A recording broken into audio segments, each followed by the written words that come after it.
esta información porque estamos hablando de una situación que en su momento ISIS quiso adjudicársela, después del gobierno de los Estados Unidos descartó esta posibilidad y dijo que se trataba de un hombre solo, que había actuado por decisión propia, pero que abre también un enorme debate de lo que sucede en los Estados Unidos respecto al acceso de las armas, ¿no? Un hombre que tenía 15 armas en su poder en la habitación del hotel.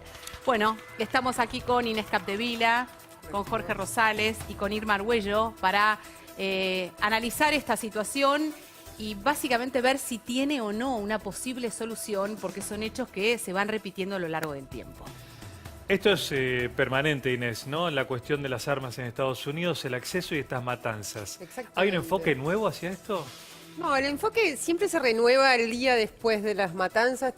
Ya es casi una rutina bastante dolorosa para los norteamericanos. Después todo el mundo habla, después de las matanzas todo el mundo habla del control de armas. El debate de las armas. Se impone el debate en el Congreso, pero la misma facción de diputados y senadores que siempre dice que no, pone límites y el debate no avanza. A lo largo de los últimos 20 años han sido muy pocos los avances en el control de las armas y fundamentalmente en el acceso de armas, que es un tema que claramente acá hoy tuvo mucho que ver.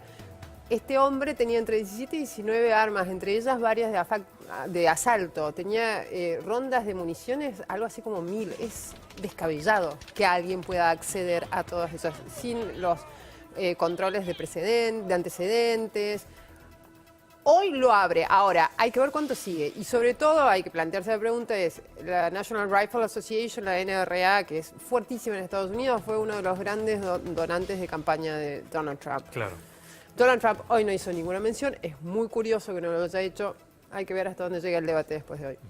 Efectivamente, y declaraciones por parte del presidente de Estados Unidos diciendo que esto generaba mucha consternación, hablando que él estaba rezando por la comunidad, pero de alguna manera dejando como cierta distancia entre los hechos y la decisión política, ¿no, Jorge? Sí, este es uno de los temas.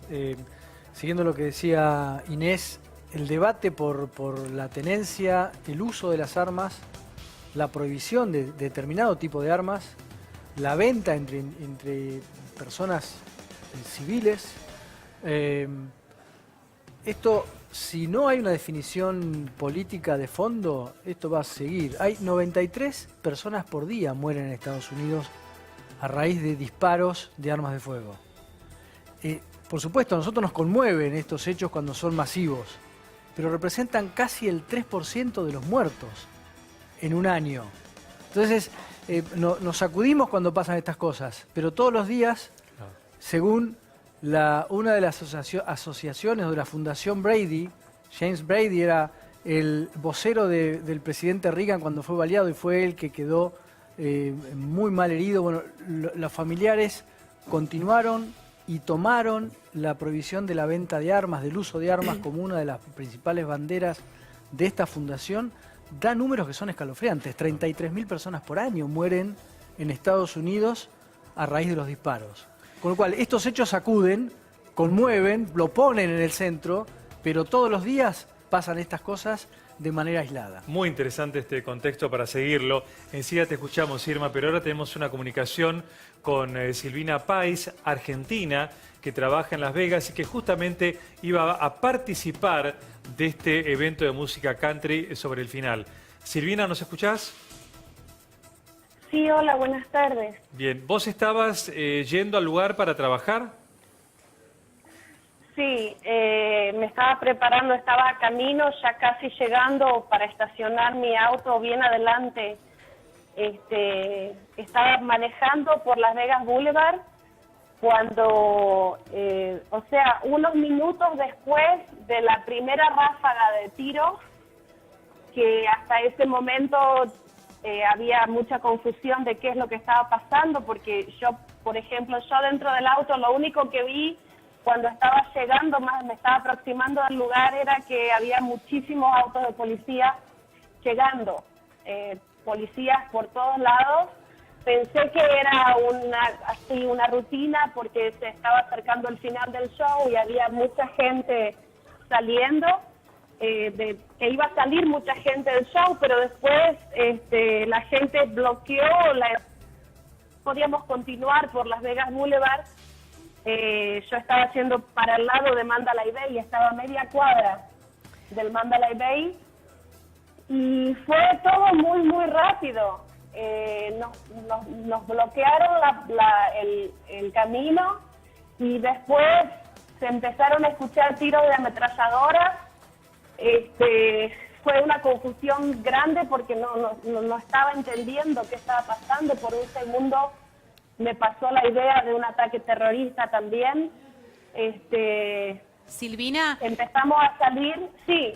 No, sí. Porque esto que estás relatando, en el contexto del Festival de Música, se relataba también que era confuso identificar que fueran realmente disparos, porque la música estaba en vivo, y entonces posiblemente esto inclusive hasta demoró la reacción de la gente para poder protegerse frente a esta ametralladora.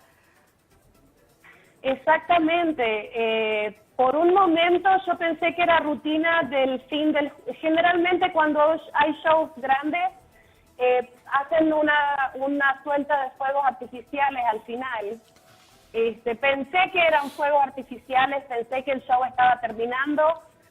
Por un segundo uno piensa en la rutina, en el día a día de lo que uno vive en esta ciudad, entonces no me pareció nada fuera de lo normal, a no ser la cantidad extra de autos de policía que aparecieron así de la nada. Quiero sobresaltar una cosa, la acción de la policía fueron muy rápidos, el despliegue policial fue fantástico para protegernos. Yo estaba haciendo a donde estaba haciendo los disparos y ellos llegaron en un segundo, hicieron una barrera, no dejaron pasar más a nadie. Después de esa segunda ráfaga de tiros que fue, pero muchísimos tiros de ametralladora, ahí que se empezó a ver realmente la gente saliendo y corriendo y gente que se cruzaba delante de la gente pidiendo por ayuda. Quedamos medio que atrapados en el tránsito, todos los autos que estábamos ahí, por la llegada de más y más autos de policía. Entonces abrí mi puerta y dejé entrar a 4 personas a mi auto porque había 2 chicas y 2 parejas. Los dejé entrar en mi auto y los acompañé para que salgan del lugar. Estaban gritando que estaban adentro del show y que había alguien tirando y que estaban tirando a la gente. Pero realmente hasta ese momento yo pensé que era una persona ahí adentro que sacó un arma y hirió a algunas personas. Silvina, ¿cómo está Las Vegas ahora? Sí. Estábamos todos trastornados, en shock. Hay mucha gente por medio de páginas sociales buscando a amigos, buscando a gente que estaba en la noche en el show y que todavía no se han comunicado. Porque gente viene de todos los lugares del país para ver estos shows grandes. Era un show de 4 días. Este era el último día. Y imagínate, es algo que uno nunca pasa por tu cabeza que puede pasar algo así, que una persona pueda hacer semejante estrago, semejante daño en un lugar donde hay gente divirtiéndose. Yo todavía esta mañana le estaba diciendo a mi esposo, me duelen las manos y me duelen las muñecas, me duele mucho. Creo que en el momento apreté tan fuerte el volante del auto, los nervios, que hoy me duelen los músculos de las manos y de las muñecas. No, por supuesto. Pasé unos minutos de terror, no sabía qué estaba pasando y cuando me di cuenta que la cosa era que eran tiros, y que estaba ahí atrapada medio en el tránsito sin poder salir, fueron momentos angustiantes. Silvina, te agradecemos muchísimo y espero que te recuperes de esta horrible situación. Imaginamos que Las Vegas va a quedar por tiempo largo en un estado de shock, producto de esta traumática situación que les tocó vivir. Gracias por tu informe. Sí, totalmente. Muchas gracias a ustedes. Buenas tardes. Ella decía, pensábamos que había una persona dentro del estadio tirando, lo que lo hace también una situación más imprevisible, el hecho de que haya una persona en piso 32 con un arma, porque claro, la defensa no saben hacia dónde ir, de dónde vienen los disparos, plena noche, ¿no? Imaginamos que inclusive hasta la escapatoria se hizo muy compleja. Eso suele suceder en todos. Fíjate que en los últimos 2 años hubo en 3 recitales muy grandes, en el Manchester Arena, en Manchester en junio y en Bataclan en París hace 2 años. Sucede exactamente lo mismo. O sea, es tal el descontrol y la desorientación que no sabes de dónde vienen los atacantes. En Bataclan eran varios. En el Manchester Arena era uno que hizo estallar su carga explosiva en la entrada. Pero la gente va hacia todos lados. Eso es parte de la táctica terrorista. En este caso no podemos hablar todavía de terrorismo, doméstico al menos. Crear confusión para aumentar el miedo y sobre todo la cantidad de víctimas. Irma, ¿qué opciones hay sobre el manejo de armas de Estados Unidos? Bueno, mira, ante todo quisiera agregar un par de datos a lo que dijeron Inés y Jorge. En realidad en Estados Unidos hay más armas que habitantes en estos momentos, o sea, más de 300 millones de armas. Y se supone que hay 50 millones de propietarios de armas. Las opciones son complicadas porque, o sea, está la segunda enmienda de la Constitución, que es de allá lejos, de hace tiempo, desde el 1791, que es la que protege el derecho de los habitantes de Estados Unidos a tener armas de fuego. Entonces, eso ¿a qué ha llevado? Ha llevado a que cuando ha habido causas que han llegado a la Suprema Corte ha fallado en contra del control de armas, y ha fallado a favor de ese derecho. Entonces, a través del tiempo, como bien han dicho, se ha intentado, reducir, o tratar de controlar. De hecho, tampoco es lo mismo en cada uno de los estados. O sea, con lo que es el federalismo de Estados Unidos, hay estados donde está más restringido y estados donde está más libre. La cosa es que la posibilidad de comprar armas está en cualquier lugar. El último intento fue de Obama, que en realidad lo llevó al fracaso esto porque no pudo aplicar ninguna de las promesas que había hecho respecto del control de armas.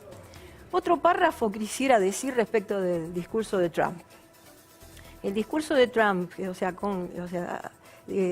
con sus condolencias respecto de las víctimas, pareció más un discurso de un predicador que de un presidente de los Estados Unidos. Entonces, al poner la responsabilidad de esto en el mal, como concepto, lo que está eludiendo también su responsabilidad como presidente de los Estados Unidos. Porque está diciendo que esto ha sido un acto malévolo, de alguna manera. El mal existe y hay actos malévolos en todos lados y en todo lugar y en todo país. ¿Qué es lo que pasa? Que una autoridad, una máxima autoridad como es el presidente Trump, lo que no puede plantear un discurso así sacando su responsabilidad afuera y planteando que es algo que de alguna manera lo está como avalando y no lo avala, pero sí lo asume. Irma, hacemos un punto ahí y escuchamos justamente la declaración del presidente de Estados Unidos, Donald Trump. We are joined together today in sadness, shock, and grief. Last night, a gunman opened fire on a large crowd at a country music concert in Las Vegas, Nevada. He brutally murdered more than 50 people and wounded hundreds more. It was an act of pure evil. Melania and I are praying for every American who has been hurt, wounded, or lost the ones they love so dearly in this terrible, terrible attack. We pray for the entire nation to find unity and peace, and we pray for the day when evil is banished and the innocent are safe from hatred and from fear. Irma, retomando este concepto, ¿cómo cae esto en la sociedad americana, no? Bueno, mira, acá hay que ver un poco la dialéctica de Trump en un contexto más amplio, ¿no? Si bien es cierto que masacres de este tipo, y como dijo Jorge, son el 3% alrededor de todas las muertes con armas de fuego en Estados Unidos, ocurren desde hace mucho tiempo, creo que el discurso de Trump en este momento es un discurso que de alguna manera dispara en aquellas personas que no son psíquicamente estables algún deseo como de hacer, digamos, justicia por mano propia o aplicar violencia contra o aplicar odio. Bueno, ya hubo algunos casos así. Exactamente. Hubo uno en una pizzería, no recuerdo bien en dónde, antes de las elecciones, un tipo que fue disparó contra una pizzería porque las noticias falsas diseminadas por la campaña Trump indicaban que en esa pizzería los demócratas estaban muriendo, vaya a saber uno qué complot, y el tipo hizo eso. Sí. Es cierto, hay mucho de eso. Es no solo el discurso muy confrontativo y belicoso, incluso internamente de Trump, sino también su propia incapacidad de admitir errores, porque hoy tuvo una excelente oportunidad para hacerlo. Trump, sí, después de cada uno de estos ataques, por ejemplo, su idea de prohibir el ingreso de residentes de países musulmanos salió en diciembre de 2015, cuando el día después del ataque de San Bernardino, no sé si recuerdan, un ataque en un centro de jurados en California, perpetrado por dos sauditas, dos ciudadanos norteamericanos de origen saudita, inmediatamente propuso eso. Luego, en Orlando, el año pasado, en junio, donde murieron 49 personas en una disco gay, en un tuit muy provocador, dijo: es hora de que me agradezcan por haberles advertido sobre el radicalismo islámico. Todo eso lo hizo después de estas matanzas. Hoy, cuando tenía la oportunidad de decir, bueno, tal vez es hora de unirnos y decir, superemos esto y hablemos de los problemas que nos golpean, no lo hizo. Ahora, evidentemente el tema de la aportación de armas es muy importante para los americanos, estadounidenses, porque hace un poco la esencia de la conquista del lejano oeste, en donde cada cual se defendía y llegaba a un territorio como quería y lo defendía a sangre y fuego. Esto está muy enraizado en ellos. Ahora, con Obama, con Trump, con otros pasó. Evidentemente en Estados Unidos hay un tema, con lo que contaba Jorge vos, con las armas, porque en otros países no pasa que un tipo mate 50, y con 60. los controles, porque estamos hablando de una persona que no sabemos su estado mental, su estado psicológico en ese momento, alguien que toma las armas, que tenía en su poder 15.000 armas, evidentemente algún registro para eso tenía. Pero locos hay en todos los países. Pero por supuesto. Acá también tenemos locos, pero no pasa acá, por suerte. Por la Constitución, es una enmienda que le permite a la gente portar armas. Digamos, primero tiene el derecho de estar armado en defensa propia, y la mayoría de los estados permiten el uso y la aportación de armas a la vista. Con lo cual es probable, en Nevada es uno de los estados. Claro. Puede andar uno con un arma calzada en su cintura sin ningún problema. Pero acá hay gente que tiene armas de grueso calibre. Pero no hay casos de un tipo que salga a un balcón y mate a 50. Tiene que ver con ellos, ¿no? ¿O no? Sí, bueno, la violencia que se aplica en forma masiva también tiene otras manifestaciones. Por ahí nosotros aquí no nos llega tanto, porque Estados Unidos... No pasa. Sí, bueno, en China sí pasa. Pasa muy seguido. ¿Un loco sale y mate? Sí, hay muchos locos.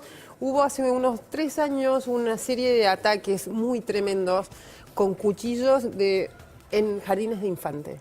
Tremendo. Mataron varios chiquitos. No hubo la cantidad de muertes que hubo acá, pero sí fue como toda una oleada. Lo que pasa es que en China, obviamente, que este tipo de noticias que perjudican la imagen del país son bloqueadas, exactamente. En Estados Unidos todo se sabe inmediatamente, probablemente eso también. Sí. Yo creo que hay un tema también probabilístico. A mayor cantidad de armas, o sea, desde luego que las personas que no están equilibradas mentalmente tienen el acceso.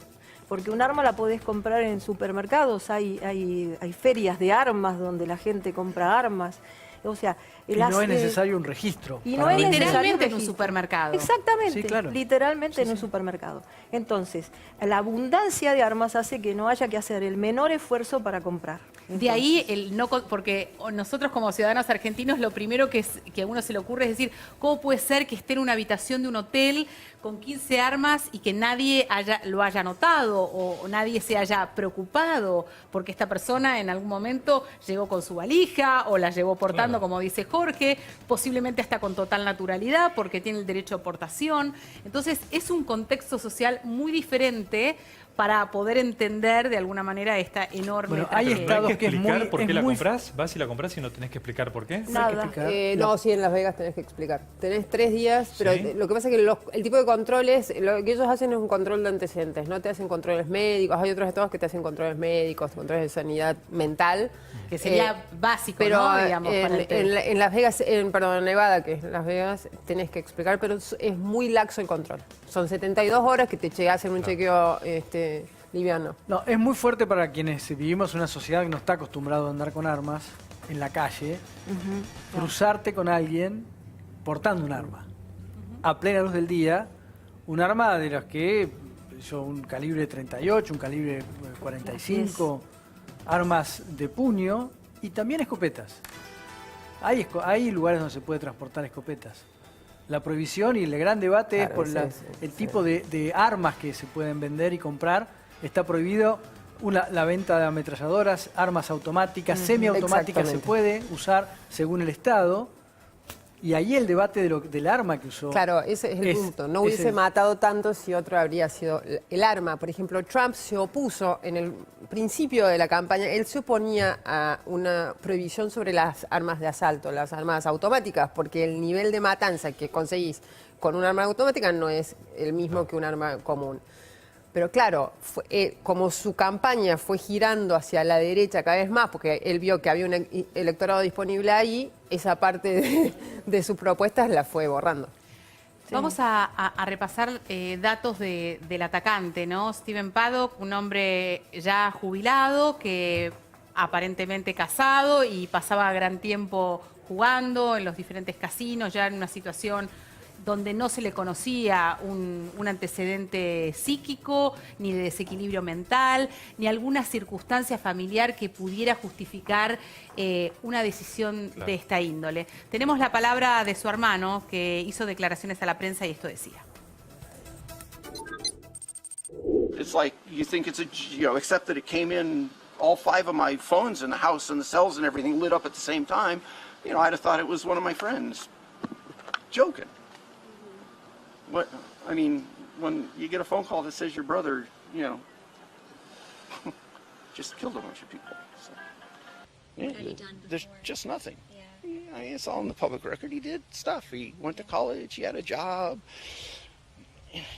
We owned some apartments. We sold some apartments.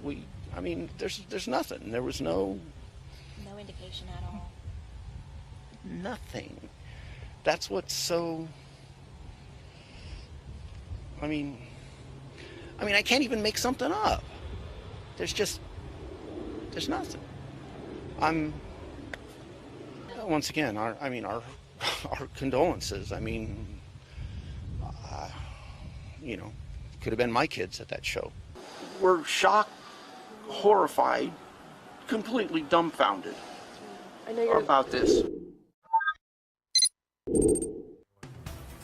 Bueno, bastante valiente, ¿no? El hecho de enfrentar a las cámaras y por ende a la sociedad norteamericana frente a una tragedia de esta índole, ¿no? Él queda, su hermano se suicida cuando se ve rodeado por la policía y él queda de alguna manera para dar la cara. En una historia familiar bastante particular, ¿no? Muy particular, sí, exactamente. Supuestamente el padre de Paddock tenía antecedentes por robo en bancos y también era uno de los más buscados del FBI local, de la zona. Y también al parecer él mismo, el atacante, era un multimillonario inversor en inmobiliario que vivía en una especie de barrio cerrado con golf, tenis y todos los amenities en Texas, no recuerdo bien en qué lugar. Parece que mal no le iba y que apostaba mucho y que esa era un poco la historia de su vida, apostar, estar en los casinos. Por eso también veíamos un poco el desconcierto del hermano, ¿no? Estaban absolutamente desconcertados. Como podría haber sido la historia de cualquier otro americano en una situación de privilegio como él. Absolutamente. ¿No? Algo que por ahí no sorprendería en ese sentido. Jorge, ¿habrá debate en el Congreso una vez más sobre este caso y terminará como siempre? Seguramente ya hay pedidos en el Congreso, sobre todo los sectores, el Partido Demócrata y algunos liberales que están pidiendo un avance rápido sobre este tema, pero difícilmente yo creo que puedan pasar más allá de un debate público, Una catarsis y nada más. No sé, quizás puedan avanzar un poco más. Hay que ver ¿La cómo sociedad reacciona americana Trump. exige este debate Sí, sí. o tampoco? Es curioso, porque sí, hace muy poco el New York Times hizo una encuesta que exponían a la gente a 29 medidas de control de armas. Las 29 obtenían un apoyo de entre el 75 y el 85%, todas. Incluso un apoyo que incluye a los republicanos. O sea, claramente acá hay ¿Apoyo a al control de armas, a un bien. control de armas mucho más estricto. Hoy hay control de armas y tal vez puedan hablar más al detalle de eso que yo, pero no tan estricto. Más estricto es lo que esperaba la opinión pública. Ahí están los expertos que dicen eso. La opinión pública que dice hay que restringir el acceso a las armas, pero claramente hay un sector de la política norteamericana encabezada por el presidente Donald Trump que no está de acuerdo. Así es. Sí, yo creo que nada va a suceder después de esto. Va a ser uno de las masacres que ha habido a través de la historia de los Estados Unidos y que realmente no han podido revertir esa situación que verdaderamente es un karma que ellos tienen, porque en realidad ellos tienen el 35% de las masacres mundiales para el 5% de la población, lo cual es extremadamente sugestivo. Ahora, creo que el discurso de Trump no ayuda, de alguna manera, no es un discurso pacificador de la sociedad americana. Y bueno, y los terroristas también, un comentario que podría decir es que ISIS se va a seguir adjudicando cualquier Por supuesto, masacre que le traiga un rédito político de alguna Sí, hay que manera. ver si le conviene, ¿no? Porque tanto oportunismo, cuando la realidad después lo desmiente, también le hace perder credibilidad. Y un grupo terrorista también, lamentablemente, también necesita credibilidad. Sí, uno de los debates que probablemente florezcan ahora es la prohibición, y volvemos con el tema de las armas automáticas y semiautomáticas, los rifles de asalto, pero casi nadie discute que alguien pueda tener la posibilidad de tener un arma de puño, una pistola, un revólver. Eso no. Eso no hay una Eso gran no hay. discusión. O posiblemente este tipo de cosas genere lo contrario, como la conciencia colectiva de que frente a estos riesgos latentes es tan importante estar armado para defenderse, no exactamente lo contrario, lo que se espera y que en realidad se pronostica sea bueno Es para, que ha habido, para evitar estas después situaciones. de algunos episodios de ataques en Europa y en algunos en Estados Unidos, hubo un aumento en la venta de armas de puño. Así es. Claro. Sí. En algunos lugares que pueden comprar solo... En Estados Unidos es cuando cuando se registra el pico mayor de ventas de armas es justamente después de una masacre. Así es. Claro. Así es. O sea que vamos en dirección opuesta a lo deseado o a lo que los especialistas indican que sería la posible solución frente a esta Sí, situación. hay otro tema que es un poco, va a la pregunta que decías vos, Juan, hace un rato, que es ¿por qué tanto en Estados Unidos? Y tiene que ver con los números que mostraba el 3% de la población contra el 35% de los ataques masivos. El tema de la salud mental. En Estados Unidos hay un tema gigantesco con quién provee, quién está a cargo del sistema de salud pública. ¿El Estado o el sector privado? La salud pública.